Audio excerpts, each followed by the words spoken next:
नमस्ते साथियों, एक बार फिर से स्वागत है आपका आपके अपने यूट्यूब चैनल बाबू जोशी न्योलखी में। साथियों, आज की इस वीडियो में हम बात करेंगे हमारे पालतू पशुओं में होने वाली सर्रा बीमारी के बारे में, जिसको ट्राइपनोसोमोसिस भी कहते हैं।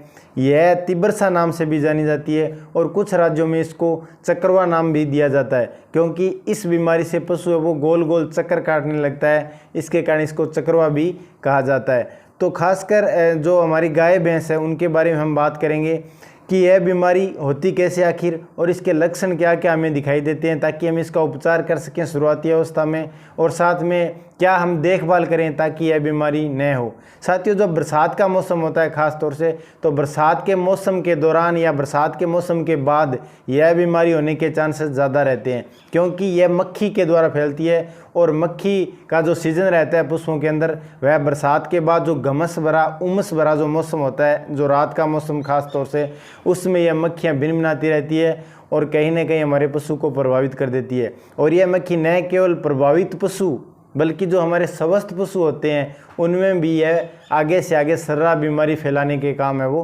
करती है।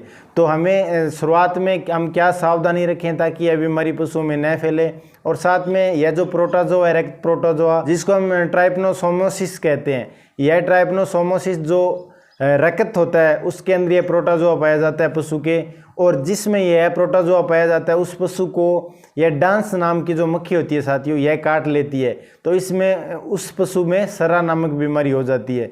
और अगर यह मक्खी दूसरे पशुओं को भी काटे तो वो पशु भी इस बीमारी से प्रभावित हो जाते हैं। तो हमें सबसे पहले तो साफ सफाई पर ध्यान देना होगा। जहाँ बरसात के बाद हमारे जो पशु के आसपास जो कीचड़ होता है साथियों, हमें उस पर भी कंट्रोल करना है, और साथ में कुछ हमें देसी तरीके अपनाने हैं ताकि ये मच्छर मक्खी है वो हमारे पशुओं के पास न फटके। तो इसके लिए हमें पोटेशियम परमानेंट का घोल तैयार करना है, और साथ में हमें जो नीम का जो पानी है साथियों उसको भी तैयार करना है, ताकि जो मच्छर है वो कम से कम हमारे पशुओं के पास आए, ताकि इस सर्रा बीमारी से हम हमारे पशुओं को बचा सकें। तो पोटेशियम परमानेंट तैयार करने के लिए हमें 10 लीटर पानी में 2-3 चुटकी पोटेशियम परमानेंट की डाल देनी है, और हमारे पशुओं का जो स्थल है जहाँ पर हम पशु रखते हैं वहाँ पे हमें नियमित तौर पर सफाई करनी है, या हम 2 से 3 दिन बाद सफाई करते रहेंगे तो जो मच्छर मक्खी है वो बिल्कुल भी नहीं आएंगे। और साथ में हमें नाइट के अंदर क्या करना है, जब हमारे पशु का हम दूध वगैरह निकाल लें, पशु को खाना पीना करवा दें, उसके बाद हमें तकरीबन 10 लीटर पानी के अंदर 4 किलोग्राम जो नीम की पत्तियां होती है उनको उबाल लेना है अच्छे से, और उसको छान करके जो स्प्रे पंप होता है उसके अंदर डाल करके हमें हमारे पशुओं को बांधने के बाद, यानी जब हम गर्मियों के मौसम में, बरसात के मौसम के बाद पशुओं को रात के समय जब आराम करवाते हैं, तो उस समय हमें यह स्प्रे हमारे पशुओं के ऊपर छिड़काव करना है अच्छे से, ताकि इस नीम में जो तत्व होते हैं वो काफ़ी इंपॉर्टेंट होते हैं, और साथ में जो मक्खी मच्छर आएगी वो बिल्कुल भी पशुओं के पास नहीं फटकेगी और उस गंध से वहाँ से भाग जाएगी।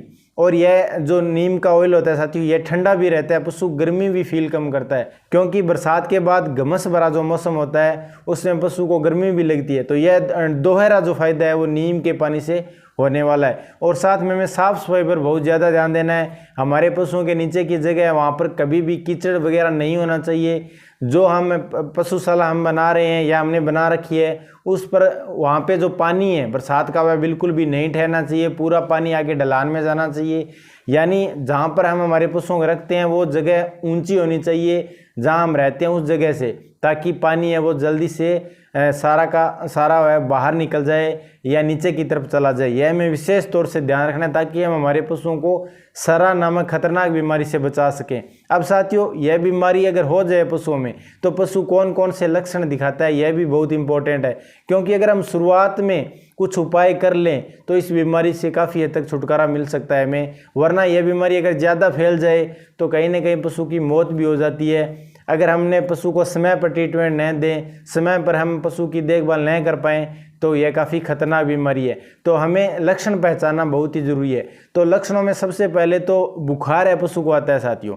बुखार शुरुआत के अंदर कभी कम कभी ज़्यादा रहता है पशु के अंदर, और बुखार उतरता नहीं है, यानी हम कुछ एंटीबायोटिक देते हैं उससे बुखार एक बार कम हो जाएगा, लेकिन उसके बाद वापस से वो तेज़ हो जाता है, जो 160 डिग्री फ़ारेनहाइट तक भी जा सकता है। दूसरा जो लक्षण दिखाई देगा आपको, आपका पशु है वो जिस रस्सी से, जिस सांकड़ से आपने खूंटे पर बांधा हुआ है उसको खींच करके पशु एकदम अकड़ करके खड़ा हो जाता है और खड़ा रहता है, बैठने की कोशिश कम करता है। या फिर जो तीसरा लक्षण है उसमें बैठा रहता है पशु, खड़ा होता ही नहीं है, यानी उसके अंदर कुछ पागलों जैसी हरकत पशु करने लगता है। पशु जहाँ पर बांधा हुआ है वहाँ चारों तरफ है वो चक्कर काटने लगता है, एक जगह बिल्कुल भी टिकता नहीं है पशु।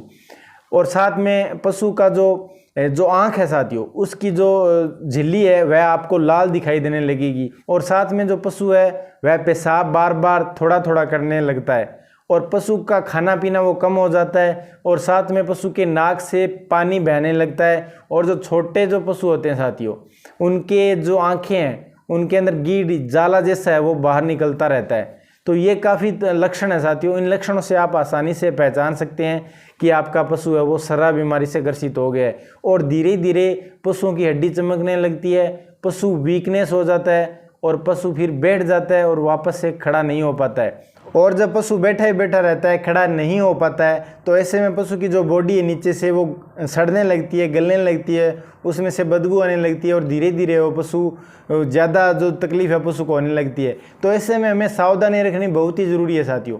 हमें हमारे पशुओं की न केवल बरसात के मौसम में बल्कि उससे पहले भी अच्छे अगर हम सावधानी रखेंगे, उसकी रोग प्रतिरोधक क्षमता बढ़ाने की कोशिश करेंगे, तो इस प्रकार की जो सर्रा बीमारी जो काफ़ी खतरनाक है, यह बीमारी जब आएगी तो पशु में रोग प्रतिरोधक क्षमता अगर बढ़ी हुई होगी तो इस बीमारी से जो लड़ने की क्षमता है वो पशु में ज़्यादा आएगी।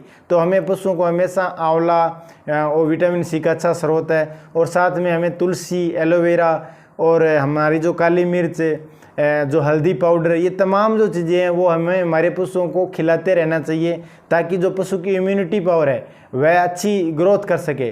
तो किसी भी प्रकार का अगर रोग पशु में आएगा तो पशु उससे डटकर लड़ने की क्षमता है वो अपने आप पैदा कर लेगा। तो साथियों, यह हमें विशेष तौर से ध्यान रखना है। और अगर किसी भी प्रकार की आपको जो मैंने लक्षण बताए हैं, यह लक्षण आपके पशु में दिखाई दे तो आप अपने नज़दीकी जो पशु चिकित्सक है उनसे संपर्क जरूर कर लें, क्योंकि यह बीमारी अगर ज़्यादा फैल जाए तो फिर इससे पशु को बचाना है वो काफ़ी मुश्किल रहता है। और साथ में हमें एक ध्यान और रखना है कि जब भी यह बीमारी हो तो आप अपने पशु को गुड़ ज़रूर खिलाएं, क्योंकि पशु के अंदर ग्लूकोज की मात्रा है वो कम हो जाती है, खून के अंदर जो ग्लूकोज रहता है वह कम हो जाता है, तो इससे पशु है वो पागलों जैसी हरकतें करने लगता है। तो अगर आप पशु को गुड़ खिलाएंगे या चीनी खिलाएंगे तो उसका बेनिफिट भी आपको तुरंत देखने को मिलेगा। तो साथियों, वीडियो अगर आपको अच्छा लगे तो आप लाइक ज़रूर करें, और चैनल पर नए हो तो चैनल को सब्सक्राइब भी कर लेना, क्योंकि यहाँ पर पशुओं से रिलेटेड वीडियो मिलती रहती है। जय हिंद।